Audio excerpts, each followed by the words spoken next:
स्वागत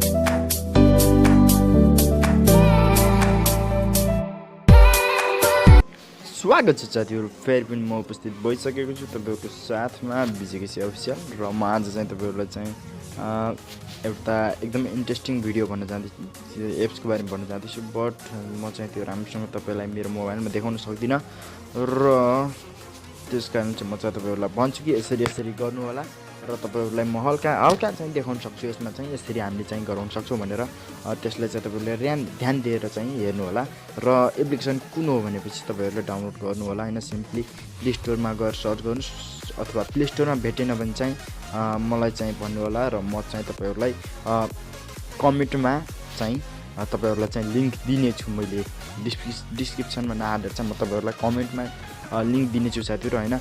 यदि तपाईहरुलाई थाहा छैन यो कसरी डाउनलोड गर्ने भनेपछि चाहिँ मलाई भन्नु होला। Bxactions भन्ने एप्स चाहिँ डाउनलोड गर्नुस् र त्यसपछि चाहिँ सिम्पली अन गर्नु होला र अन गरिसकेपछि यसरी चाहिँ माथिबाट टङ बी खस्छ, मेरो नामको बी माथिबाट चाहिँ खस्छ हैन। त्यसपछि चाहिँ एलो गर्नु होला र त्यसपछि दुईटा यसलाई चाहिँ एलो गरिदिनु होला र यो चाहिँ सिधा तपाईहरुको मोबाइलमा गएर चाहिँ यहाँ कहाँ तिनबाट खुल्छ भनेपछि यहाँ तीबाट तपाईहरुले एलो गरिदिनु होला र एलो गरिसकेपछि एलो गरिसकेपछि चाहिँ सिम्पली स्टार्ट गर्नुपर्छ र हैन।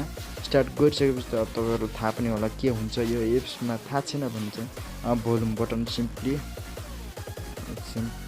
भोल्युम बटनलाई चाहिँ अन गर्नुपर्छ र हामी चाहिँ भोल्युम बटन अन गरौँ। ओके, यसमा चाहिँ हामीले भोल्युम बटन युज गर्ने छौं भनेर भनेको छु र हामीले केसमा युज गर्ने छौं त त्यो चाहिँ अब यहाँ चाहिँ हेर्ने छौं केसमा चाहिँ हामीले चाहिँ भोल्युम बटन युज गर्ने हो त र लङ प्रेस भनेको छ।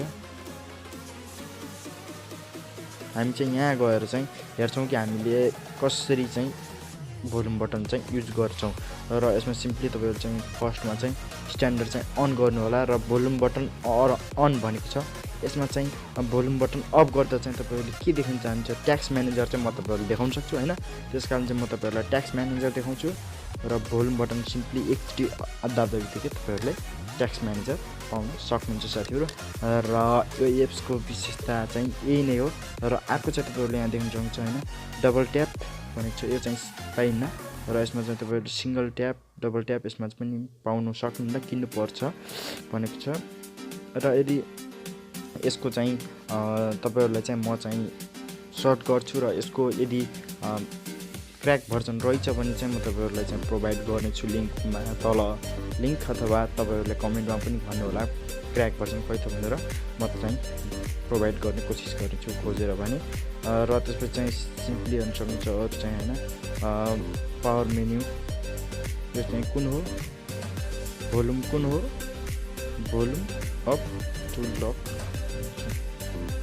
लक स्क्रिन भनेको छ सिंगल नो एउटा हुनुहुन्न।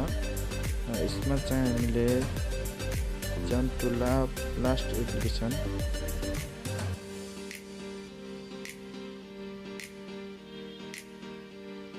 डबल ट्याप गरेपछि चाहिँ तपाईहरु लास्ट एप्लिकेसनमा जान सक्नुहुन्छ। आफूले खोलेको एप्लिकेसनमा चाहिँ तपाईहरु जान सक्नुहुन्छ र हामी चाहिँ त्यो अघि भर्खरको एप्लिकेसनमा जाउँ हैन।